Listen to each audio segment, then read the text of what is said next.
Well, good morning and welcome. What a nice crowd. You certainly got quiet quickly. Kind of surprised me. Can you hear me all right? Clear to the back? Yeah, thank you. Well, for a business school, you know, it doesn't get much better than this. Having the world's greatest investor come to your campus is quite an honor. Warren Buffett is chairman of Berkshire Hathaway, a holding company whose investments range from Geico Insurance, American Express, and Coca-Cola, to Borsheim's jewelry store in his hometown of Omaha, Nebraska. Mr. Buffett has been described as the god of value investors and the Michael Jordan of the investing game.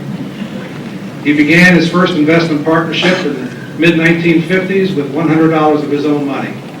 A few years later, he began investing in a struggling Massachusetts textile mill called Berkshire Hathaway. Through Berkshire, he started putting capital into other businesses, chiefly insurance, which generated cash streams for more investments, which have done very well indeed, as we all know. From a share price of about $18 in 1965, Berkshire today trades around $69,100 a share. I think I'm going to go out and buy about 100 shares.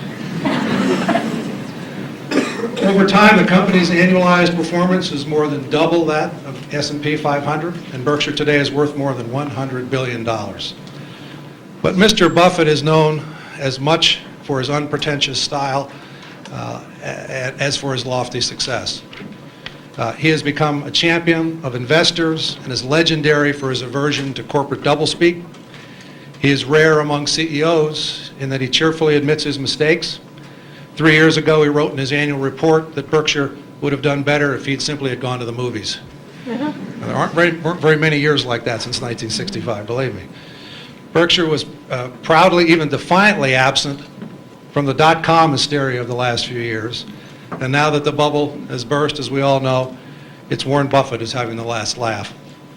In his most recent letter to shareholders, he wrote, quote, "We have embraced the 21st century by entering such cutting-edge industries as brick, carpet, insulation, and paint. Try to control your excitement," unquote. You know, and personally, from reading his letters, I mean, it's just a joy. It's a business lesson in itself. I would encourage you, whenever you get an opportunity, to take one aside and read it carefully. You'll learn a tremendous amount. His wisdom and insights are so valued that some investors buy a share of Berkshire stock just so they can hear him at his legendary annual meeting, or as he calls it, Woodstock for Capitalists. He doesn't make speaking appearances often, and we are extremely fortunate to have him with us today. Earl Leonard of Coca-Cola and our distinguished executive in residence had a lot to do with that, Earl, and we're deeply indebted to you for helping to arrange this. Thank you very much. Our format today will be primarily questions and answers. Mr. Buffett will make some brief remarks at the beginning, and then we'll move into your phase. We will have a microphone set up over here. We would like you to come around. We're videotaping, so we'd like you to use a microphone, please. So go ahead and begin to line up over there to ask your questions. So would you please give a very warm welcome to the Oracle of Omaha, Warren Buffett.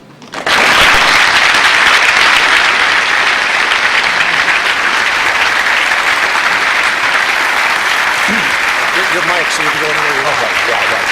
Thank you. Testing. 1 million, 2 million. Great. Okay.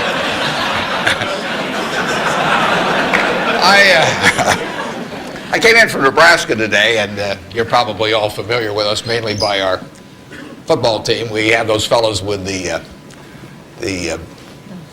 big white helmets with those red ends on them. I asked one of our starters the other day, what's the N stand for? And he said, knowledge.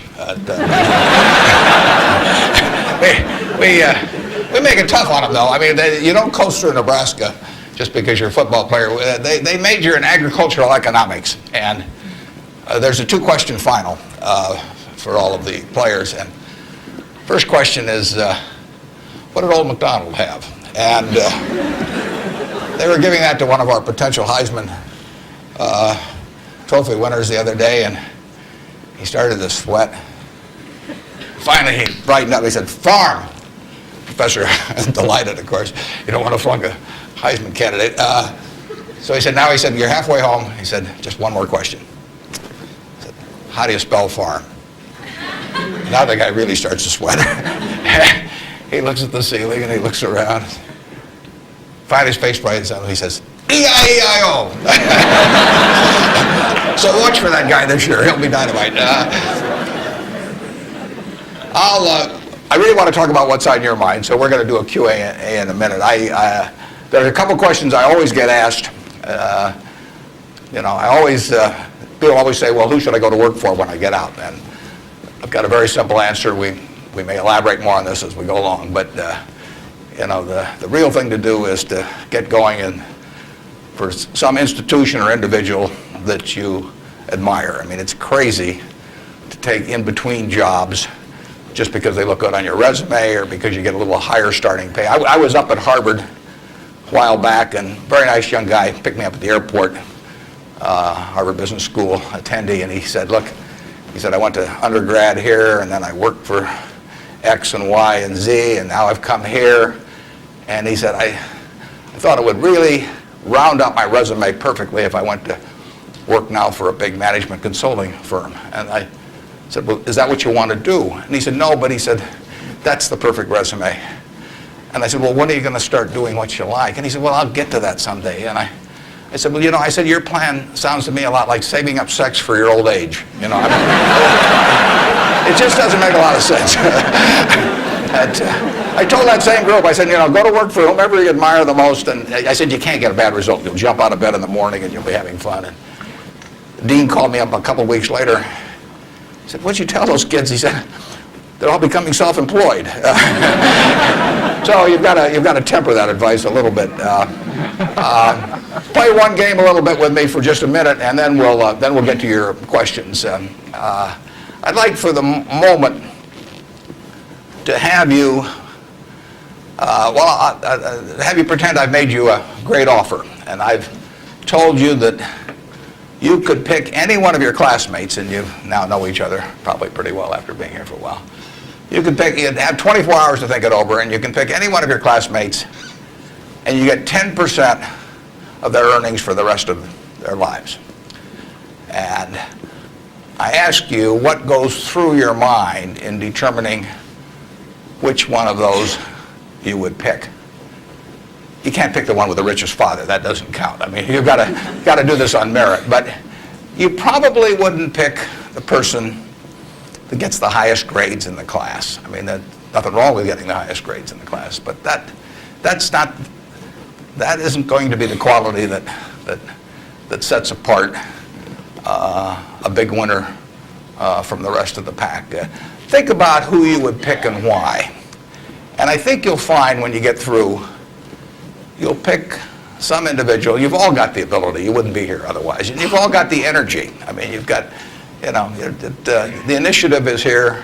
The intelligence is here throughout the class. But some of you are going to be bigger winners than others. And it gets down to a bunch of qualities that, interestingly enough, are self-made. I mean, it's not how tall you are. It's not whether you can kick a football 60 yards. It's not whether you can run the 100-yard dash in 10 seconds. It's not whether you're the best-looking person in the room. It's a whole bunch of qualities that really come out of Ben Franklin or the Boy Scout code or whatever it may be. I mean, it's integrity, it's honesty, it's generosity, it's being willing to do more than your share. It's just all those qualities that are self-selected.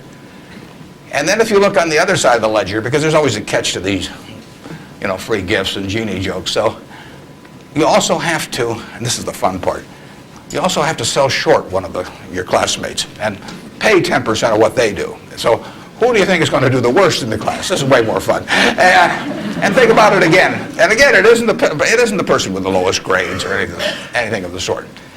It's the person who just doesn't shape up in the character department. I mean, we look for three things when we hire people. We look for intelligence, we look for initiative or energy, and we look for integrity. And if they don't have the latter, the first two will kill you. Because if you're going to get somebody without integrity, you want them lazy and dumb. I mean, you don't want them smart and energetic. So it's that third quality, but everything about that quality is your choice. You can't change the way you are wired much, but you can change a lot of what you do with that wiring. And it's the habits that you generate now on those qualities, or those negative qualities. I mean, the person who always, claims credit for things they didn't do, that always cuts corners, that you can't count on. I mean, in the end, those are habit patterns. And the time to form the right habits is when you're your age. I mean, it doesn't do me much good to get golf lessons now. If I'd gotten golf lessons when I was your age, I might be a decent golfer. But someone once said the chains of habit are too light to be felt until they're too heavy to be broken. And I see that all the time. I see people with habit patterns that are self-destructive when they're 50 or 60, and they really can't change them. They're imprisoned by that. But you're not imprisoned by anything. So when you write down the qualities of that person that you'd like to buy 10% of, look at that list and ask yourself, is there anything on that list I couldn't do? And the answer is there won't be. And when you look at the person you sell short and you look at those qualities that you don't like, if you see any of those in yourself, egotism, whatever it may be, selfishness, you can get rid of that. I mean, that is not ordained. And if you follow that, and Ben Franklin did this, and my old boss Ben Graham did this at early ages in their young teens. Ben Graham looked around and he said, who do I admire?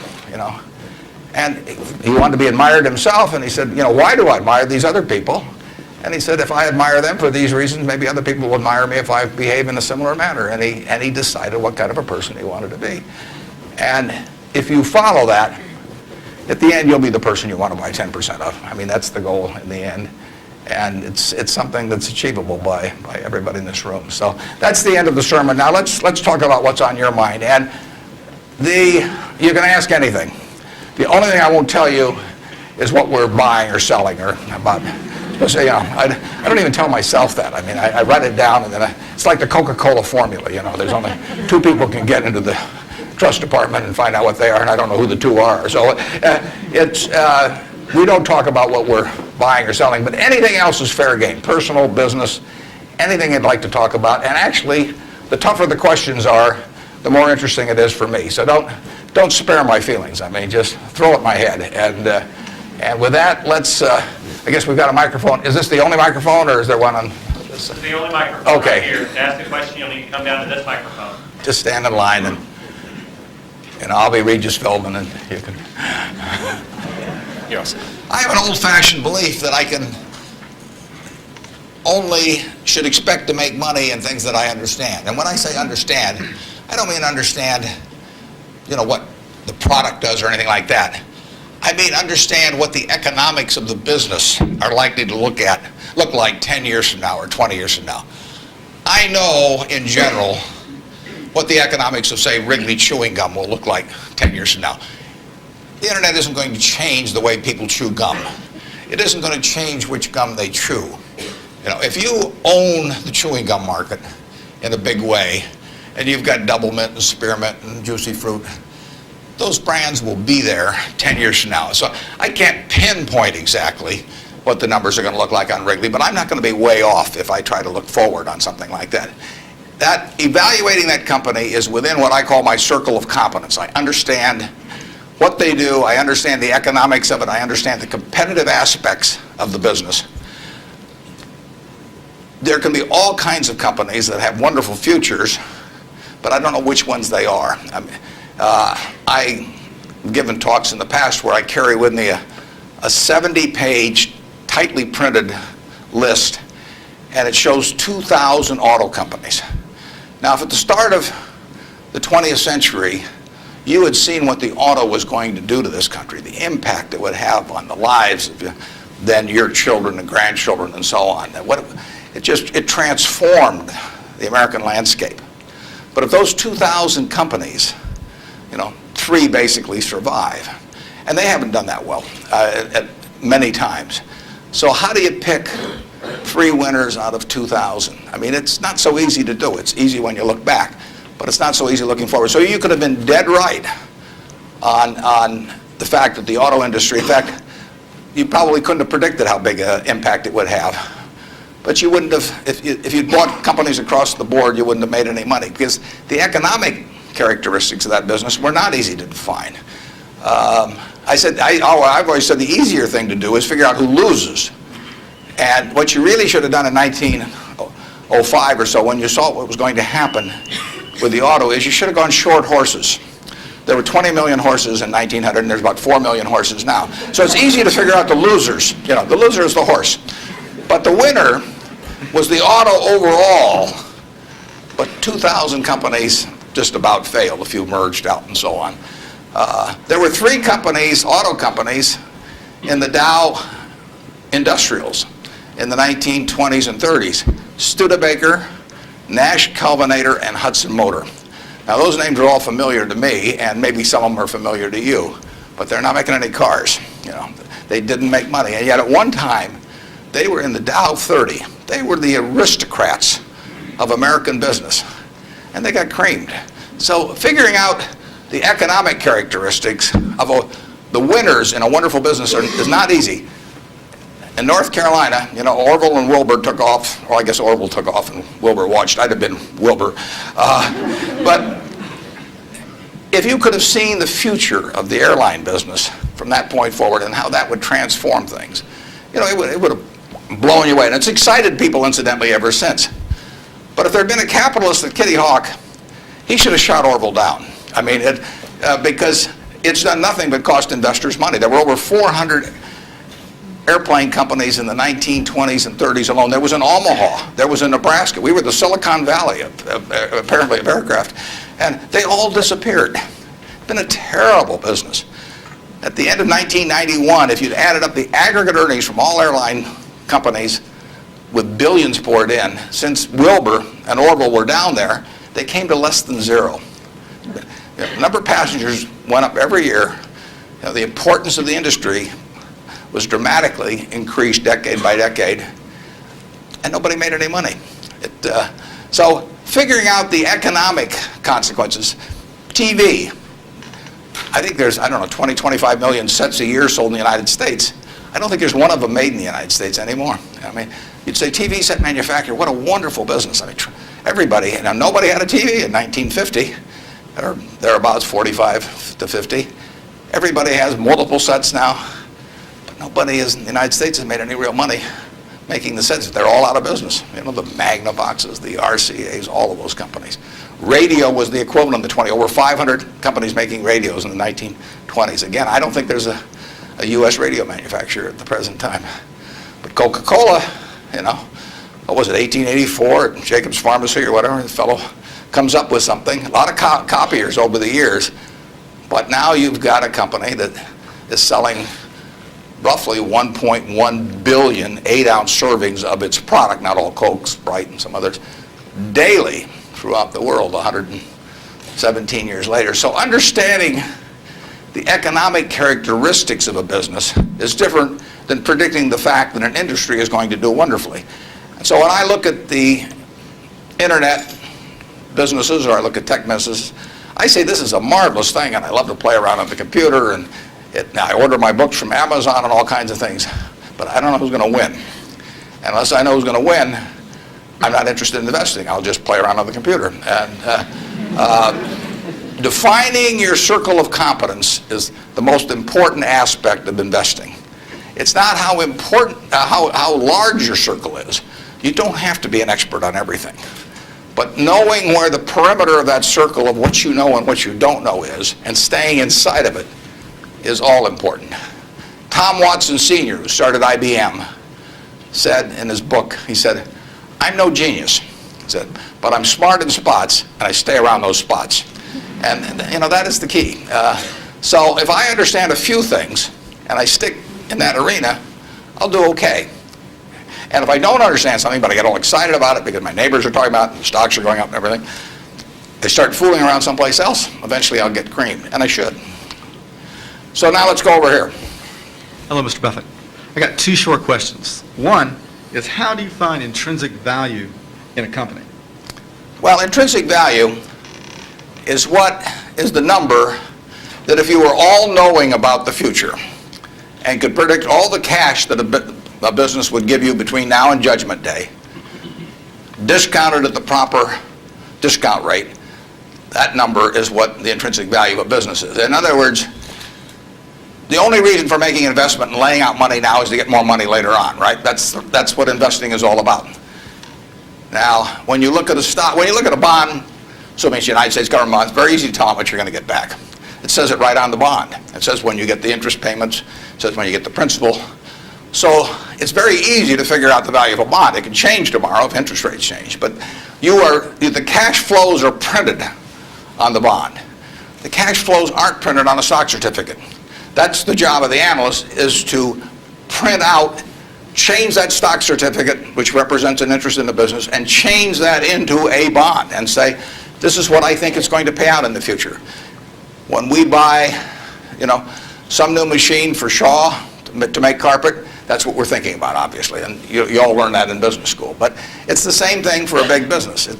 If you buy Coca-Cola today, the company is selling for about $110 to $15 billion in the market. The question is, if you had 110 or 15 billion, you wouldn't be listening to me, but I'd be listening to you incidentally. But the question is, would you lay it out today to get what the Coca-Cola company is going to deliver to you over the next 200 or 300 years? The discount rate doesn't make much difference as you get further out. And that is a question of how much cash they're going to give you. It isn't a question of, it isn't a question about how many analysts are going to recommend it or what the volume in the stock is or what the chart looks like or anything. It's a question of how much cash it's going to give you. That's the only reason. It's true if you're buying a farm. It's true if you're buying an apartment house. Any financial asset. Oil in the ground, you're laying out cash now to get more cash back later on. And the question is how much are you going to get, when are you going to get it, and how sure are you? And when I calculate intrinsic value of a business, when we buy businesses, and whether we're buying all of a business or a little piece of a business, I always think we're buying the whole business because that's my approach to it. I look at it and say, what will come out of this business and when? And what you really like, of course, is them to be able to use the money they earn and earn higher returns on it as you go along. I mean, Berkshire has never distributed anything to its shareholders, but its ability to distribute goes up as the value of the businesses we own increases. We can compound it internally, but the real question is, Berkshire selling for, we'll say, 105 or so billion now. What can we distribute from that 100? If you're going to buy the whole company for 105 billion now, can we distribute enough cash to you soon enough to make it sensible at present interest rates to lay out that cash now? And that's what it gets down to. And if you can't answer that question, you can't buy the stock. You can gamble in the stock if you want to, or your neighbors can buy it. But if you don't answer that question, and I can't answer that for internet companies, for example. There are a lot of companies, there are all kinds of companies I can't answer it for, but I just stay away from those. Number two. So you got formulas involved in finding intrinsic values on certain companies. I mean, you've got a mathematical system set up. Discounted present value of future cash, yeah. Okay. Second short question is, why haven't you written down your set of formulas or your strategies in written form so you can share it with everyone else? Well, I think I actually have written about that. If you read the annual reports over the recent years, in fact, the most recent annual report, I use what I've just been talking about. I use the illustration of Aesop. Because here Aesop was in 600 BC.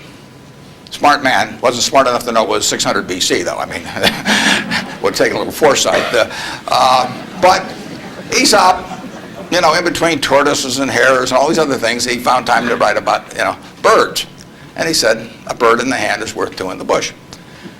Now, that isn't quite complete, because the question is, how sure are you that there are two in the bush, and how long do you have to wait to get them out? Now, he probably knew that, but he just didn't have time because he had all these other proverbs to write and had to get on with it. But he was halfway there in 600 BC. That's all there is to investing, is how many birds are in the bush, when are you going to get them out, and how sure are you? Now, if interest rates are 15%, roughly, you've got to get two birds out of the bush in 5 years to equal the bird in the hand. But if interest rates are 3%, and you can get two birds out in 20 years, it still makes sense to give up the bird in the hand, because it all gets back to discounting against an interest rate. Problem is, often you don't know, not only how many birds are in the bush, but in the case of the internet companies, there weren't any birds in the bush. But they still take the bird that you give them if in the hand. But I actually have written about this sort of thing, and stealing heavily from Aesop, who wrote it some 2,600 years ago, but I've been behind on my reading. Yeah. Good morning.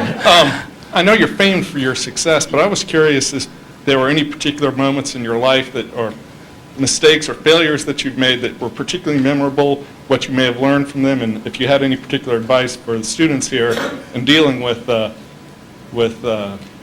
discouraging circumstances. Yeah, I've made a lot of mistakes. Biggest mistake, well, not the biggest, necessarily the biggest, but buying Berkshire Hathaway itself was a mistake, because Berkshire was a lousy textile business, and I bought it very cheap.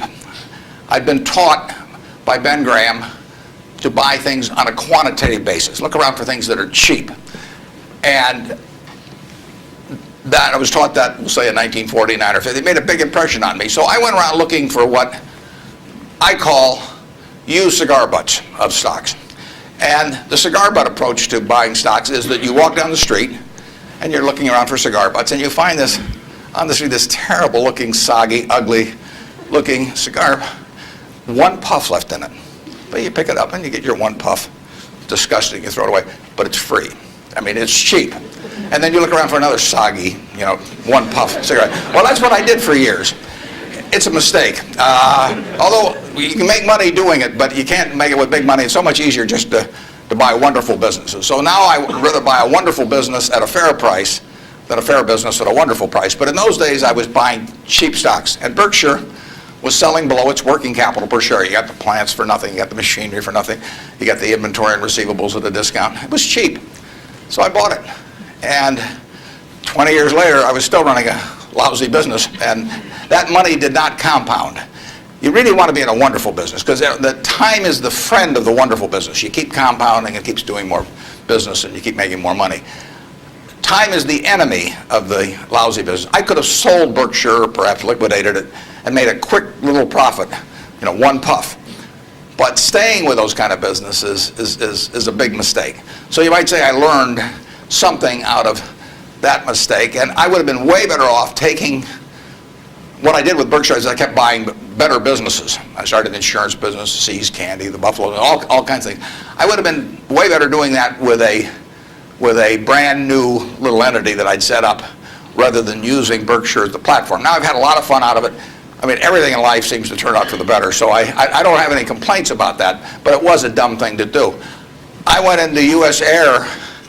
I bought a preferred stock in 1989. As soon as my check cleared, the company went into the red and never got out. I mean, it was really dumb. I mean, I've got an 800 number I call now whenever I think about buying an airline stock. I call them up any hour that, fortunately, I can call them at 3 in the morning, and I just dial and I say, my name's Warren, I'm an aeroholic, and I'm thinking about buying this thing, and then they talk me down. I mean, it takes hours sometimes, but it's worth it, believe me. If you ever think about that buying an airline stock, call me and I'll give you the 800 number, because you don't want to do it. But we got lucky in terms of how we eventually came out on it, but it was a dumb decision, all mine. And I've done biggest in terms of opportunity cost, eventual costs. I bought half interest in a Sinclair filling station when I was about 20 with a guy I was in the National Guard with, and I had about $10,000 then, and I put $2,000 in, and I lost it all. So that was 20%, and that means that the opportunity cost is now $6 billion of that filling station, which is a big price to pay for, getting to wipe a few windows and a few windshields and things like that. So actually, I like it when Berkshire goes down, because it reduced the cost of that mistake on an opportunity cost. But the biggest mistakes we've made by far, biggest mistakes I've made by far are mistakes of omission and not commission. I mean, it's the things I knew enough to do, they were within my circle of competence, and I was sucking my thumb. And that is really, those are the ones that hurt. They don't show up anyplace. I probably cost Berkshire at least $5 billion, for example, by sucking my thumb 20 years ago or close to it when Fannie Mae was having some troubles. And we could have bought the whole company for practically nothing. And I don't worry about that if it's Microsoft because I don't know it. Microsoft isn't in my circle of competence. And so I don't have any reason to think I'm entitled to make money out of Microsoft or out of cocoa beans or whatever. But I did know enough to understand Fannie Mae, and I blew it. And that never shows up under conventional accounting. But I know the cost of it. I know. I passed it up. And those are the big, big mistakes. And I've had plenty of them. And unless I tell you about them in the annual report, and I resist the temptation sometimes, unless I tell you about them in the annual report, you're not going to know it because it doesn't show up under conventional accounting. But omission is way bigger than commission. There's big opportunities in life have to be seized. We don't do very many things, but when we get the chance to do something that's right and big, we've got to do it. And even to do it in a small scale is just as big a mistake almost as not doing it at all. I mean, you've really got to grab them when they come, because you're not going to get 500 great opportunities. You would be better off if when you got out of school here, you got a punch card with 20 punches on it, and every financial decision you made, you used up a punch. You'd get very rich because you'd think through very hard each one. I mean, you went to a cocktail party and somebody talked about a company, you didn't even understand what they did or couldn't pronounce the name, but they made some money last week and another one like it. You wouldn't buy it if you only had 20 punches on that card. There's a temptation to dabble, particularly during bull markets. In stocks, it's so easy. It's easier now than ever because you can do it online. Just you click it in and maybe it goes up a point and you get excited about that and you buy another one the next day and so on. You can't make any money over time doing that. But if you had a punch card with only 20 punches, you weren't going to get another one in the rest of your life, you would think a long time before every investment decision. And you would make good ones and you'd make big ones. And you probably wouldn't even use all 20 punches in your lifetime, but you wouldn't need to. Yep. Mr. Buffett, good morning. In your comments about making mistakes and errors like that, can you talk a little bit about your sell discipline when you're in a position and you feel like it's no longer good? What criteria to use when you just finally abandon it? Yeah, when I started out, the sell situation has changed over the years because when I started out, I had way more ideas than money. I mean, I would go through Moody's manual. I went through it page by page, and then I went through it again page by page. And I found stocks in there that I could understand that were selling at like 2 times earnings, even 1 times earnings. Well, when you only have $10,000, that can get a little frustrating. And if you don't like to borrow money, which I never like to borrow money, so I was always coming up with more ideas than I had money. So I had to sell whatever I liked least to buy something new that just was compelling to me. And for a long time, I was in that mode. And now our problem is we have more money than ideas. If you look at our annual report, which is on the internet at our homepage, BerkshireHathaway.com, you'll see something in the back called the Economic Principles of Berkshire. And you will see, which I believe in setting out for my partners. They are my partners. I don't look at them as shareholders. I look at them as partners. They're going to be my partners for life. So I want to tell them how I think. And if they don't agree with the way I think, that's fine, but I don't want them to be disappointed in me. So I lay out there and I say, in terms of our wholly owned businesses, we're not going to sell no matter how much anybody offers us for them. I mean, if somebody offers us 3 times what something is worth at See's Candy, the Buffalo News, Borsheim's, whatever it may be, we're not going to sell it. I may be wrong in having that approach. I know I'm not wrong if I owned 100% of Berkshire because that's the way I want to live my life. I've got all the money I could possibly need. It just amounts to a change in the newspaper story on my obituary and the amount of money that the foundation has. And to break off relationships with people I like and people that have joined me because they think it's a permanent home, to do that simply because somebody waves a big check at me would be like selling one of my children because somebody waved a big check. So I won't do that. And I want to tell my partners I won't do it so that they're not disappointed in me. More and more with certain stocks, we've got that approach. Now, if we were chronically short of funds and had all kinds of opportunities coming, we might have a somewhat different approach. But our inclination is not to sell things unless we get really discouraged perhaps with the management, or we think the economic characteristics of the business change in a big way. I mean, and that happens. So, but we're not going to sell simply because it looks too high, in all likelihood. I mean, You can't make that 100%, but that's the principle under which we're operating. We're generating right now $5 billion of cash a year at least, so it's $100 million every week. And just not, we've been talking here half an hour and I haven't done a damn thing. It's, the real question is how do you put it out intelligently? And if we were selling things, it'd be just that much more. So there may come a time when that would change. But we want to, and I have partners, shareholders, partners, who would say, if you can get 3 times what See's Candy's worth, why don't you sell it? And that's why I want to be sure before they come in, they know how I think on that. I mean, they're entitled to know that. You really want, think for a minute, if you're going to get married, and you want a marriage that's going to last. Not necessarily the happiest marriage, or one that Martha Stewart will talk about or anything, but you want a marriage that's going to last. What quality do you look for in a spouse? One quality. Do you look for brains? Do you look for humor? Do you look for character? Do you look for beauty? No. You look for low expectations. I mean, that is the marriage that's going to last.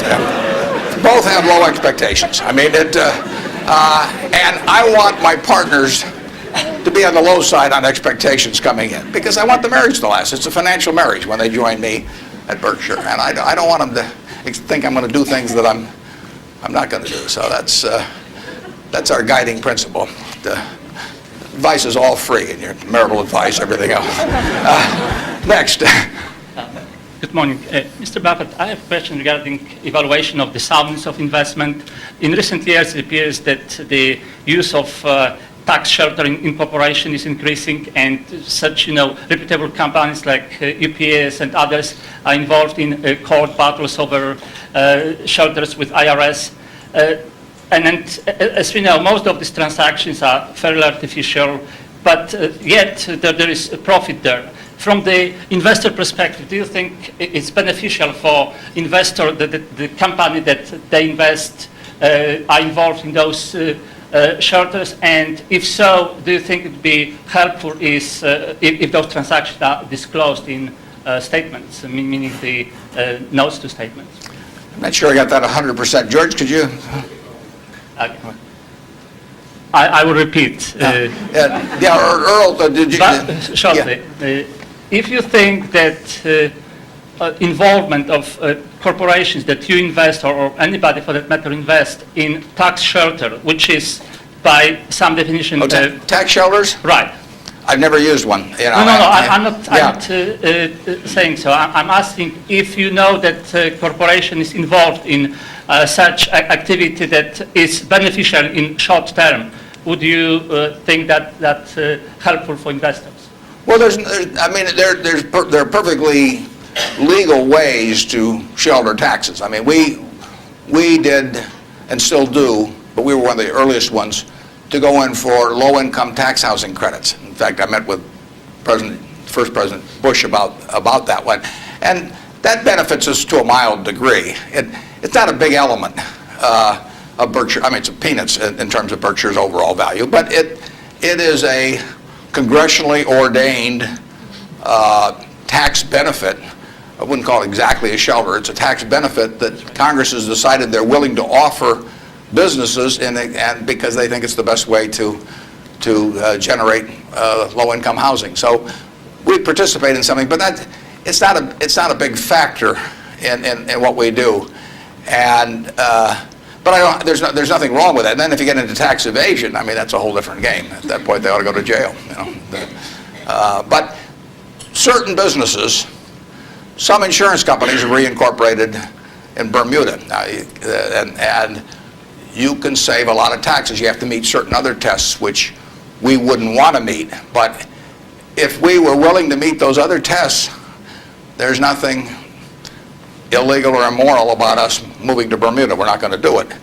And but if the restrictions weren't there, I mean, the tax code is the rule book, and you follow the rule book. I think some of the things people do in terms of bending that rule book get very close to fraud and sometimes cross the line into fraud. And when they do, I think they ought to be prosecuted. But that's another game.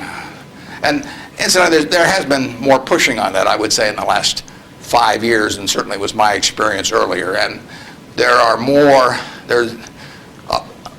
I think now it's diminished in the last year or two, but a couple of years ago there was some very aggressive marketing by some of the auditing firms, and of these, even with percentage shares of the gain to be paid to the auditors. I think that those things got fairly dubious, and particularly when they shopped for legal opinions, so that if you got caught doing these things, you can say, well, I was relying on this legal opinion, and therefore I shouldn't go to jail, but just pay the back taxes. So I don't know of anything we're associated with that has done that, but obviously if they push too far, we don't want to be there. Thank you. Yep. I was curious, with the large number of people you now have with tremendous amounts of wealth, what do you think of the current state of philanthropy? Well, I'll be out this week. Actually, I'm going to a Coca-Cola meeting, and I'm flying out to Seattle and talking to the United Way group out there. Seattle United Way raises more per capita, I believe, than any United Way in the country. And Bill Gates will be there. We're talking jointly. His mother was very active in United Way. But Bill is going to give away over $1 billion a year. And a lot more later on, but right now $1 billion. And it's very interesting. I mean, he is very rational about it, and he's very informed. In fact, he got somebody, I think his primary advisor in the medical field is a fellow who was with the CDC in Atlanta. And Bill reads 15 books a month on this. I mean, he can just absorb it. I wouldn't be able to get it that fast. But he just says with $1 billion, he wants to save as many lives per year as he can. So that's his objective. It's just as much a metric of his foundation as some other metric, return on capital, might be for a business. And he says, I'm going to spend $1 billion a year. How many lives can be saved for that? So he's gotten very heavily into vaccines and AIDS in Africa, a number of things. It's very rational. I personally think all of my 99-point-something% of my net worth will go to a foundation after the latter of my wife and I die. I mean, it's all going to go to a foundation. As far as I'm concerned, I got it from society. It's going to go to society. I've written a letter to my trustees, and I've got very few trustees. If you got a whole bunch of trustees, in my view, they just homogenize themselves down to sort of a lowest common denominator, because you get 30 people in a room, and prestigious people, but they'll all have their particular alma mater, and they'll all have their particular hospital, and it'll become a big trade-off game. It'll be a little like Congress. So I have very few people, and I don't give them anything specific, because I tell them their judgment above ground will be better than my instructions from 6 feet underground. So I don't like to think that, but it's true. So I tell them, look, the society are the ones that don't have a natural funding constituency or are just damned intractable and very difficult to solve. So I tell them I am not going to haunt them at all if they spend big money on some terribly important problem and they fail, because they're taking on tough problems. When I buy businesses, I'm buying easy businesses. But the reason that big problems of society are big problems is that they're damn tough to solve. So they're swinging at bad pitches. I'm swinging at easy pitches in business, but they have to swing at bad pitches. But I tell them I want them to try and do it. And if they fail, it doesn't bother me at all. I tell them if they give $1 million here and $1 million there and $1 million there, they're not going to sleep, because I'm going to be haunting them. I'm going to come back every night. I do not want the eyedropper approach used to philanthropy. But I want them to use their judgment to look at important problems that do not have a natural funding constituency. If the government's going to fund it, fine. They should be funding important problems, but we won't need to do it. The role of private philanthropy, in my opinion, is to fund things that don't have the natural constituency, and that's what Bill's doing. There aren't a bunch of people around that you can make an emotional appeal to make vaccines available to millions and millions of kids around the world. It doesn't tug at anybody's heartstrings. You can't name buildings after them. It just isn't the sort of thing that you can raise money for on an emotional basis. And there's nothing wrong with raising money on an emotional basis. But that is a problem that won't get solved by a funding constituency that's responding to that. But Bill is responding to what in his mind is the important thing, which is saving lives, and he doesn't care whether he gets his name on a building or whether anything happens or whether anybody knows about it. I mean, he gets publicity just because of the scale he's on, but he doesn't care about that. I can promise you that. So that's my philosophy, is that I got this money not because I'm a superior human being, not because I've done more for society than other people. I was wired the right way to be dropped into the United States at this particular time. I mean, it's a huge capitalistic society, and I'm wired, no credit to me, but I just born that way, so that I'm better at asset allocation than other people to some degree. Just like other people are better at all kinds of other things. And I was with 2 teachers out at Sun Valley that are doing more for society than I am, and this market system does nothing for them. Market system does all kinds of things for me.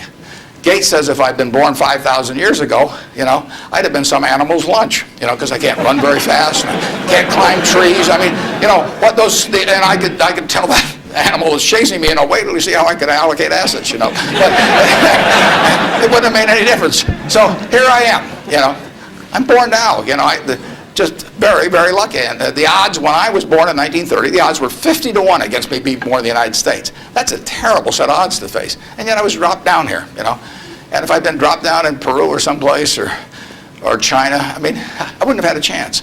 So society is what does it for you. And it should go back, in my view, it should go back to society. If you've been lucky enough to be dropped into a society where your particular wiring pays off big, that's just luck. And there's nothing wrong with being lucky. I don't feel guilty about it or anything else, but I also don't feel that, I feel I have a lot of fun doing what I do, but I feel the money should go back into society, and it should go back as intelligently as it can.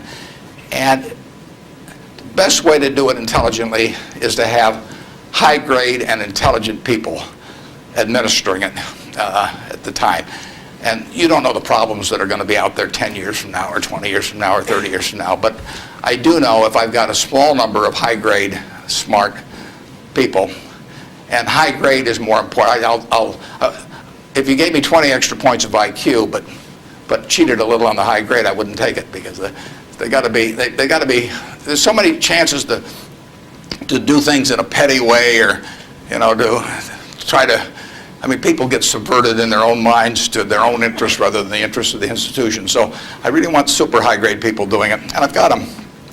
And I think the money might do a lot of good, it may do no good, but it'll be operating in fields where if it does some good, that good probably wouldn't have been done otherwise. Yep.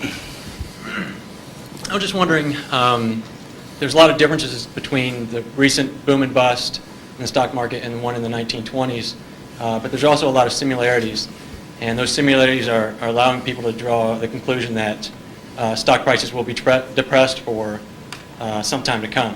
Where do you disagree and agree with that conclusion? Well, the whole century is quite interesting. If you take the 20th century, it was an unbelievable century for the United States. The GDP per capita, and that's the way to think of it, as per capita. Sometimes they talk about our GDP versus Europe's, but if their population's the same every year and ours goes up 1%, you've got to, in the end, you got to have a divisor as well as a numerator. And so GDP per capita in the 20th century in the United States went up 610%. Actually, qualitatively, it went up far more than that, because you can't really measure certain things in medicine or whatever it may be, and improvements. But just on a quantitative basis, it went up every single decade, including the decade of the 30s. So here you had 100 years when basically the U.S. citizenry was improving their lot decade by decade by decade. The 30s, it was up 13%. Best decade was World War II. The 40s, it's up 36%. The worst decade was the First World War. So you get, sometimes the analogy, you can get in trouble on analogies. But in any event, it was a huge period. Interestingly enough, there were 6 big periods in there for the stock market in both directions. There were 3 big bull markets. From 1900 to 1921, the Dow went from 66 to 71, less than a 10% move in 20 years. less than 0.5% a year. You got dividends too, but 0.5%. So it didn't move. From 21 to 29, as you point out, it went from 71 to a high of 381 in September of 1929. Went up 500%. Well, obviously, the well-being of the country didn't go up 500% during that period, and the well-being of the country went up a whole lot more than 10% during that first 21 years. So you got this very uneven development. Then from September 1929 until the end of 1948, the Dow went from 381 to about 180. It was cut in half. And that was 18 long years. And yet the per capita GDP was moving right up during this whole period. So the economy was doing fine. From 48 to 65, the Dow went again from about 180 up to close to 1,000. Again, 5 for 1, which was far outstripping it. From 65 to 81, the Dow went down, literally. Well, again, per capita GDP. And then we've had this last period where it's gone up terrifically. If you take the whole 100 years, it went up 180 for 1. Every $1,000 became 180,000. But 43 and 3/4 years were those 3 big, huge bull markets, and 56 and a quarter years were periods of stagnation. All in an economy that was doing fine, year after year after year. 56 and a quarter years, net, the Dow was down a couple hundred points during that period, and the other 43 and 3/4 years made up the rest of this move from 66 to 11,000 some on the Dow. So you say to yourself, how could it be that you could have a country that was doing better and better and better and better? Citizens were living, every generation was living better than the one that preceded it. But you had these huge changes, big gains a few times, long periods of stagnation. 20 years, I mean, that's a long time to do nothing. The answer is that investors behave in very human ways, which is they get very excited during bull markets and they look in the rearview mirror and they say, I made money last year, I'm going to make more money this year, so this time I'll borrow, or the neighbor says, I wasn't in last year when that neighbor was dumber than I made a lot of money, so I'm going to go in this year. So they're always looking in the rearview mirror. And when they look in the rearview mirror and they see a lot of money having been made in the last few years, they plow in and they just push and push and push on prices. And when they look in the rearview mirror and they see no money having been made, they just say this is a lousy place to be. So they don't care what's going on in the underlying business. And it's astounding, but that makes for huge opportunity, just huge opportunity. I mean, I've lived through roughly half, in an investing sense, about half that period. And I've had that long period of stagnation from 65 to 82, 17 years. I wrote an article for Forbes in 1979. I just said, how can this be? Pension funds in 1970 put 100 and some % of their new money in stock because they were wild about stocks. Then they got a lot cheaper and they put a record low in, 9% of their net new money in 1978 when stocks were way cheaper. People behave very peculiarly in terms of the reactions because they're human beings and they get excited when others get excited, they get greedy when others get greedy, they get fearful when others get fearful, and they'll continue to do so.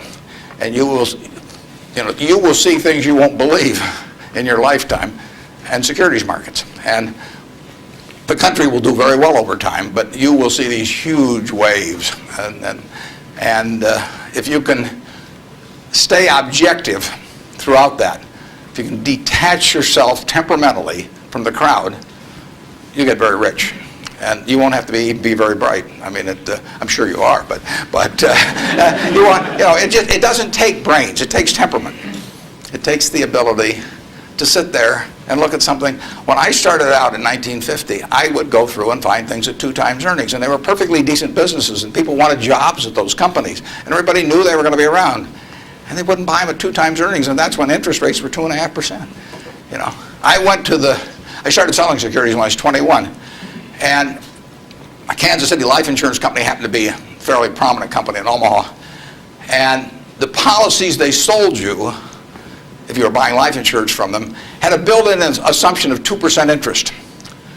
The stock of Kansas City Life was selling at less than 3 times earnings. You were getting 35% if you bought the stock. No question about the soundness of the company. I went to the local agent. I figured, hell, I ought to be able to sell him a few shares of stock. I mean, the guy ought to understand it. He's got his whole life invested in this company. I went to the local agent who'd been with him for 20 years. And his name was Moose. And I said, Mr. Moose, I said, you know, you're selling these policies with 2%. You may even have a few on members of your own family, and you can buy into this company whose paycheck you depend on every month, and whose future your beneficiaries of these life policies depend on, and who you're selling them, you know, a 2% investment on, and you can get 35% on your money. And he said, you know, stocks aren't any good. And I couldn't sell you know, I was a lousy salesman. I mean, well, you have to start with that. But it just blew me away. It blew me away. I thought, sometimes I used to wonder if I was nuts, you know. But those things, the same thing happened. I mean, in 1964, the Dow closed at 864. At the end of 1981, 17 years later, it closed at 865. It moved 1 point in 17 years. Now, that's not a big move. And that, you can't believe how discouraged people were during that period. But, you know, people were living better. So things can go on a long time that don't make sense. But they do come to an end. I mean, the internet thing, I mean, you had these companies selling for many billions of dollars that had practically no prospects of making any money. That's a bubble. But Herb Stein one time said, anything that can't go on forever will end. Now that seems pretty, but think about that. And particularly think about it next time you're trying to do something just because the stock's gone up a whole lot, you know, and your neighbor's made money or something. You've got to be, you just have to sit and think objectively and think about, would I buy this whole business? If it's an internet company, it's got 100 million shares out and selling at 100, that's $10 billion. Is it worth $10 billion? If it's worth $10 billion, it's got to be able to give you, you know, 700 or 800 million next year. And if it doesn't give you 700 or 800 million next year, it has to give you maybe 10% more than that the year after and continue to. There aren't a lot of businesses that can do that. And people just go crazy. And of course, it's fun. I mean, it's, you know, it's like that sign they put in brokerage offices that says, avoid hangovers, stay drunk. You know, I mean, it's just so much fun to keep playing. But you got to do sensible things to get good results. Yeah. Next. Well, we got 3 people standing there, so let's do the 3 that are standing there. Okay. Good morning, sir. Hi. Hi. I was wondering what your opinion is of the Federal Reserve and their actions taken recently. Do you feel they've done enough to boost the economy? Yeah, well, I'm a fan of Alan Greenspan's over time. I've known him for a long, long time. We were on a board together at Cap Cities, and Alan is a very, very smart guy. He is motivated, in my opinion, entirely by what is good for the United States, the people of the United States. And so you couldn't have a better person in there. And the problem he may have is that because his tenure in office has been associated with this incredible bull market, that even though he wouldn't have claimed credit for it, that people might associate it because of the importance of the Fed generally. They might associate with him, so they may, if things don't work out so well, they may blame him as well. But I think his policy has generally been very good. You have to understand one thing about the Fed is that it's not as powerful as the mystique would make it.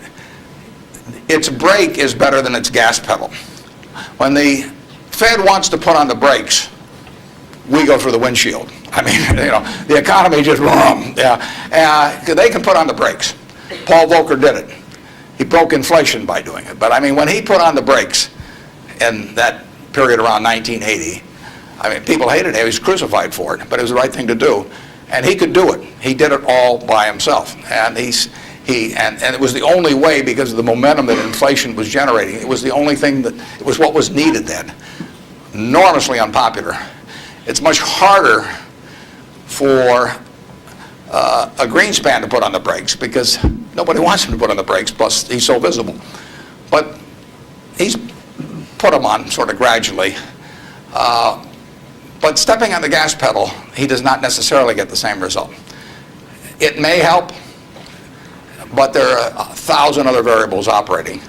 And as you see in Japan, you know, you can get down to 0 interest rates and you can't stimulate anything. So it isn't like the Japanese haven't read the same books we've read about economics. I mean, they've read Keynes and they've read the whole thing. So we're not smarter than they are. We don't have any secrets they don't have, but they don't know how to get their economy going.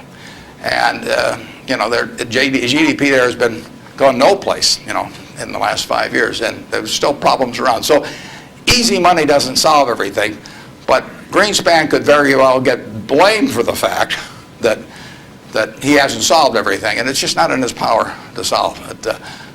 He can help in various ways, but I don't think you could have anybody better, and I think he's done the right thing to this point, but the right thing may not be quite as effective as people may hope that it would be. In economics, you always want to ask, and then what? You'll read in the paper, well, what happens if the Japanese start selling our government bonds, or what happens if they dump the dollar? They can't dump the dollar. There's no way to dump dollars. You can, or at least dollar assets, because if the Japanese want to sell our government bonds, if they sell them to us, they get a time deposit or a demand deposit at Citi, or they still own a dollar asset. If they sell them to the French, they may get some assets from the French, but now the French have it. I mean, the only way you can reduce foreign investment in the United States is to change it around so they're consuming more than from us, more than we're consuming from them. I mean, when we buy a television set from Japan, if we buy more television sets from them than they buy equivalent consumables from us, the exchange, what balances things is we give them some investment type asset, whether it's cash or a U.S. government bond or our stocks or our movie studios or our real estate or different things. And the only way that reverses is when we start running a trade surplus, which we're miles away from. So logically, if you read classic economics, you would believe that our currency would have been weaker over the recent years, and that it would be weak now. But there are other things operating, and that's one of the problems about economics, is there's never just one variable.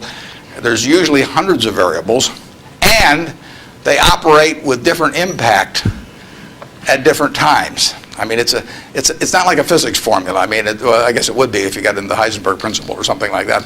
But the formula has a lot of the same variables year after year, but the relative importance of those variables and how they interact with each other is never exactly the same. And that's what we find out, the Japanese find out, everybody finds out. And foreign currency, or the value of our dollar and currency rates, are defying what you would expect based on history. But as somebody said, if history were a perfect guide, the Forbes 400 would all be librarians. They just go and look it up in the books, and they'd always know all the answers. But history doesn't repeat itself, as Mark Twain said. History doesn't repeat itself, but it rhymes. I mean, things come back, but they don't quite come back in the same form. And we'll understand all this perfectly in a few more years, why the dollar's behaved the way it has. But I think it would be useful net for the U.S. if the dollar were less strong. Yes, Mr. Buffett, thanks for taking my question. My question pertains to small business, and my family's been in the truckload sector of transportation for about 50 years. And as you talked about the airline industry and all the mergers and acquisitions and things going on, and a lot of the smaller players being tossed out of the market, what do you see for people that, like in this room, for students that want to start a small business, and maybe they want to start in a business that is somewhat of a commodity type business, but as businesses, the large corporations get larger and their efficiencies increase, how can a small business compete with these people?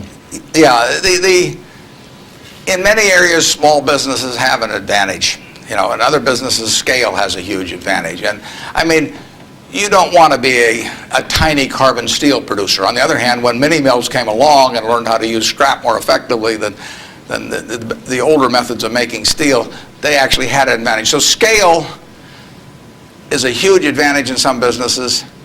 It's, the largest airlines haven't won. Southwest Airlines has won, starting with, just a few planes flying down there between Houston and Dallas, and they have become bigger, but their ambition hasn't been to be the biggest. And they probably buy their fuel just as cheap as United, and they probably bought it, when they were a lot smaller. Walmart is a classic example. I mean, who would have thought 25 years ago, 30 years ago? I mean, here was Sears with a 100-story plus building in Chicago, had access to money far cheaper than Sam Walton. I mean, Sam Walton's credit was not as good as Sears. Every supplier wanted to do business with Sears. Nobody had ever heard of Sam. Every real estate developer who was developing a new shopping center went first to Sears, and Sam got the short end. So here's a guy starting in Bentonville, Arkansas, And he kills them over time. Just plain kills them. And disadvantage in buying, disadvantage in borrowing, disadvantage in real estate. Advantage, Sam Walton, and his ability to inspire, in the end, hundreds of thousands of people to be enthusiastic about going to work and doing the right things over time. So I would be just as optimistic about small business generally. Now, there's certain areas where scale is just plain important. But I see no disadvantage. We intentionally at Berkshire, we have 112,000 employees, more in Georgia than in any other state in the union, incidentally. We employ a lot up near Dalton, and we employ a lot of people in Macon at Geico. And we intentionally, with our 112,000 employees, we probably have, I don't know how many business units, but lots. And we only have 13.8 people at headquarters. I'm not the 0.8, incidentally. I resent it when people think that. I'm a full, but we have one woman that works 4 days a week. And that's all we have at headquarters, 112,000 people, 105 billion a market cap.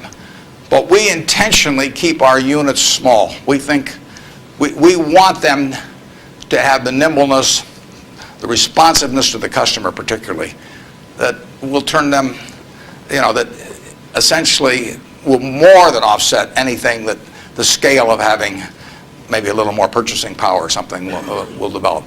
We own a home furnishings business in Utah, run by a fellow named Bill Child. He was featured in Fortune about one issue ago. The cover story was God in Business. Bill was the #1 illustration. Bill took that business from his father-in-law when it was doing $250,000 a year, and he now has over half the business in Utah in his field, about close to $400 million. He built it by thinking about the customer. And the truth was, he was competing with Sears, he was competing with Levitt's, was a huge furniture retailer in the past. He was competing with everybody. But all he thought about from the moment he got up in the morning was, how do I take care of my customer? And that wins. We have a business in Omaha, some of you may have heard of. It's the largest home furnishing store in the world. In Omaha, which only has a SMSA of 650,000 people. It's on 72 acres. It does $325 million in one location, which happens to be $500 for every man, woman, and child in the SMSA, but it draws from beyond that. That business comes about, or has resulted from an investment of $500 in 1937 by a woman who walked out of Russia in 1921. She walked out, got on a peanut boat, landed in Seattle with a tag around her neck. She couldn't speak one word of English. The American Red Cross looked at the tag, it said Fort Dodge, Iowa. They got her to Fort Dodge, Iowa. She couldn't pick up the language. She was there 2 years. She said she felt like a dummy. So she came to Omaha because there were other Russian Jews there and she'd at least have somebody to talk to.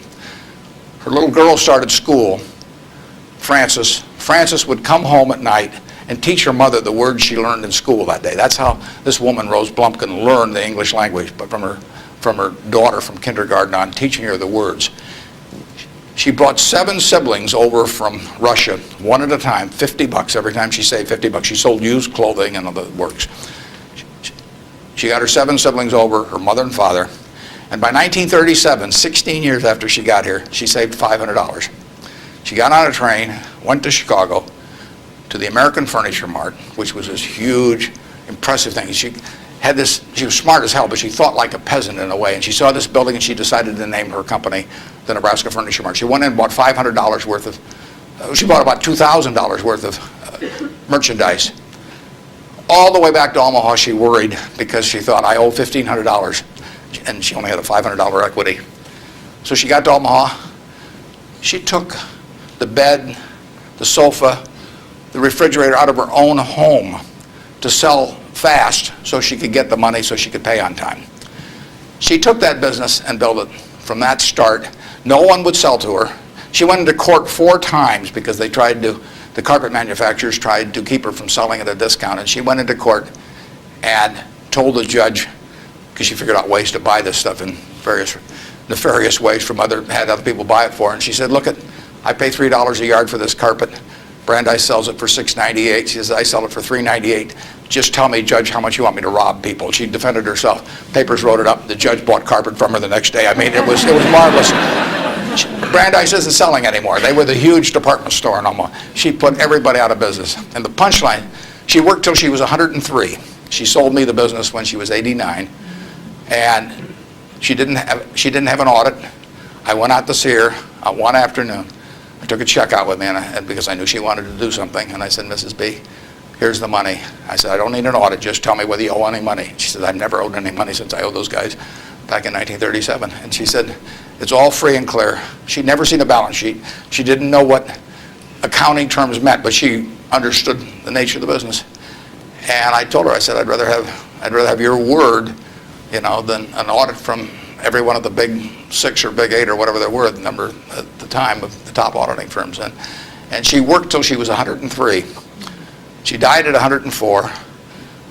She had 3 siblings at her funeral. I mean, those are some genes. Her son works there now. He's 82 or 3, and the 3 sisters are all alive. But the punchline is, she couldn't read or write. This woman could not read or write. If you told her this room was 68 feet by 43, she would tell you how many square yards it was like that. She never went to school a day in her life. She would tell you how much that was at $5.98 a yard. She'd add the tax. She'd knock off something because she liked your looks. And that would be it. And that is that you can't beat that, and you can't replicate that at General Motors. You can't institutionalize that. The person who brings that kind of drive to a business and does it day after day and thinks about their customer, and that's all she did. She raised 4 kids in the process too, but you can't. It can't miss. And no, you don't have to worry if you're an entrepreneur. In most fields, there's some fields where you can't do it because there are scale aspects to it. But in most fields, you'll kill people. Bob Shaw did that with Shaw. Nobody ever heard of Shaw in carpet 30 years ago, and he's got 40% of the carpet business in the country. So it's a great field of opportunity out there, and I don't know about trucking specifically, but I wish you the best on it. And you won't be at a disadvantage in many fields if you're small, and you'll actually have an advantage. George, thank you.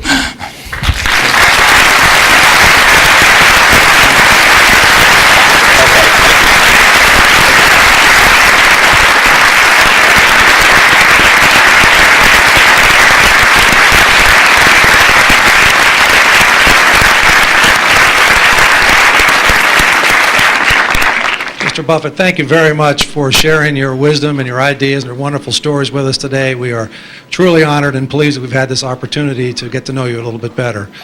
I'd like to thank a couple people before we conclude for helping with the logistics. Associate Dean Bob Gatewood, our Director of Alumni Relations, Marie Garrison. Thank both of you. David Dodson, our Director of Communications. There was a lot of work and effort went into this, and I thank all of you for all that you've done. And Earl, again, thank you for helping make this possible.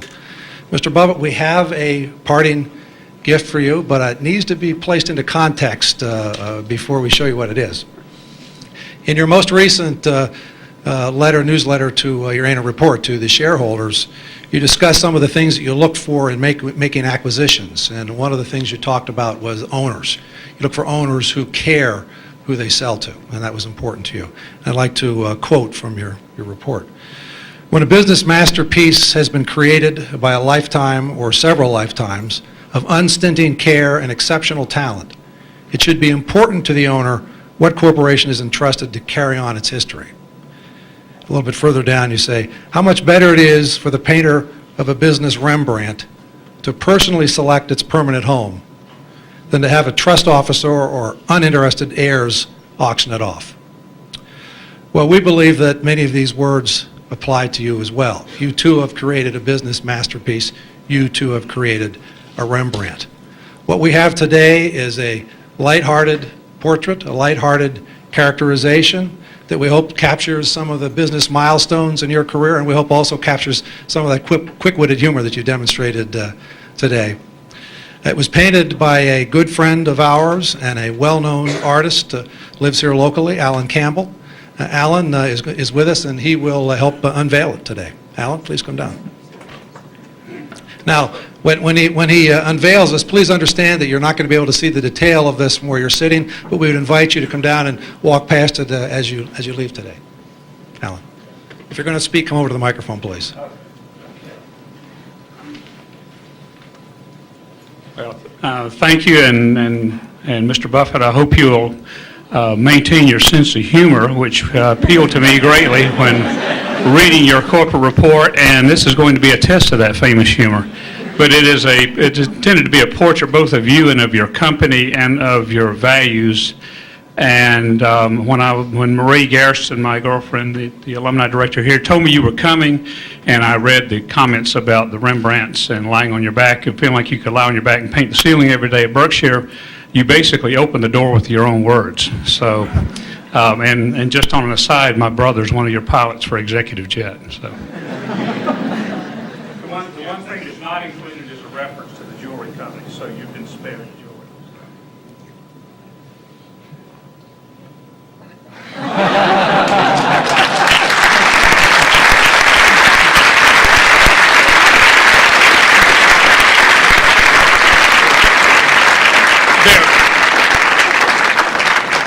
This is based on a very famous Rembrandt self-portrait, if anybody's information. Mr. Buffett will sign autographs. If you've got books with you you'd like him to sign, we'll set up a table down front here as for the next 15 or 20 minutes. If you'd like to take a picture, if you've got a camera with you, please come on up. Don't hesitate. And thank you all for coming and participating today. It was a wonderful event. Thank you very much.